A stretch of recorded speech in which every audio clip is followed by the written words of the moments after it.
All right. Dr. B here in my series on grief.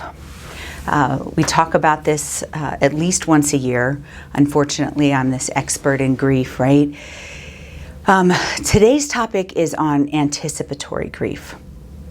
This happens, the first time I experienced anticipatory grief was when my grandmother, who was a big part of raising me, my closest relationship at the time, was diagnosed with cancer. And then the treatment wasn't working, and there was this progression and the anticipatory grief of her passing. And I know that a lot of people go into grief in this way, right? Maybe your family member's on hospice, maybe they were diagnosed with a terminal condition. I feel like I have been living in anticipatory grief since 2008.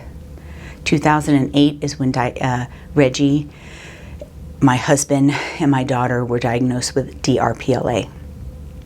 And as you're watching my videos, you'll know that I actually lost Reggie in 2016 from complications of the DRPLA.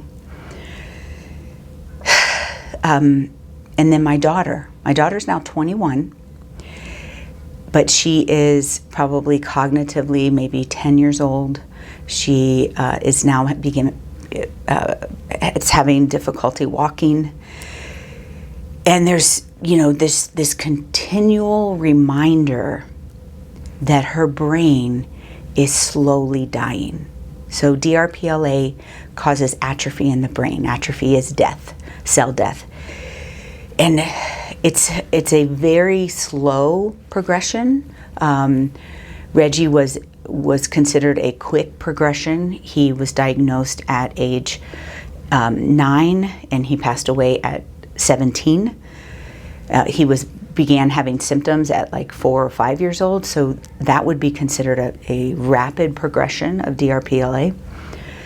My husband did not begin showing signs until he was about 45. He's now 52. So slow, much slower progression for my husband. It gets worse with each generation. But, as I'm processing grief, and I take this month of October to make sure that I'm giving that time to grief. And as I'm doing that, this year really hit me hard. This is the 5-year anniversary of Reggie, and I'm really looking at Maya, and I'm realizing I'm protecting my heart. Like, I'm not loving her the way I was loving Reggie. And those of you with multiple children, you might understand this. It sounds very negative, but your firstborn is often like your first love. And then Reggie was so sick as when he was young that Maya, a lot of my attention and time is my love language, was on Reggie. And then after Reggie passed, it's almost like I'm scared to shift that time to Maya, because I'm going to lose her too. And so, and I'm likely going to lose my husband. I mean, and I like to say likely because, anything is possible. And I'm trying to think positive. But anticipatory grief is real. And, learning how to live in joy in that is very difficult, because you almost want to grieve their loss before they're gone. And that's taking away something that you could have, something precious in this present moment. And so I've been, wrestling with this, and I've been trying to figure out how I can open up my heart. I do things like yoga and Tai Chi, and there's these techniques about opening your heart. And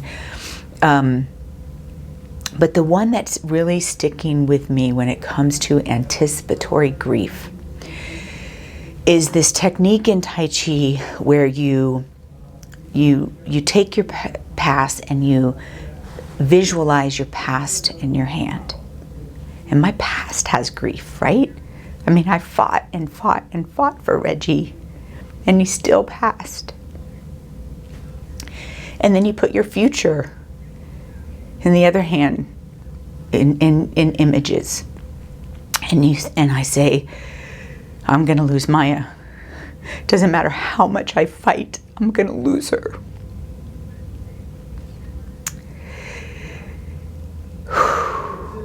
And you take those two things and you bring them together. And for me, I'm bringing them together in prayer, but also in trying to be present. Maya has really good days. She is a happy girl. Everybody loves her. She's so sweet. Her heart is so sweet. I am practicing living in the present. And that's all we can do in anticipatory grief. Don't spend too much time in what I recommend when there is a solid loss, grief, right? I say you got to take the time and do that controlled grief. But if you are doing a lot of anticipatory grief in the present, you're taking away from the present, because that's your pain of the future, even if it's very likely. And we should always hope that there's a chance that it doesn't happen, right? But you can be realistic, but be present in the moment and not spend too much energy in that anticipatory grief, because that's the pain of your future. You already have the pain of your past, and sometimes there's pain in the present. But let's try to stay in the present and find those gratitudes of the beautiful moments that you have, and not too much time in anticipatory grief, because you will feel that pain later. So, again, unfortunately, Dr. Bandhu Kumar, expert in grief, and continue to follow us, like, subscribe, look at our page, our website. We have some courses that you can learn the Mentally Strong method. I really believe in empowering people that you are mentally strong.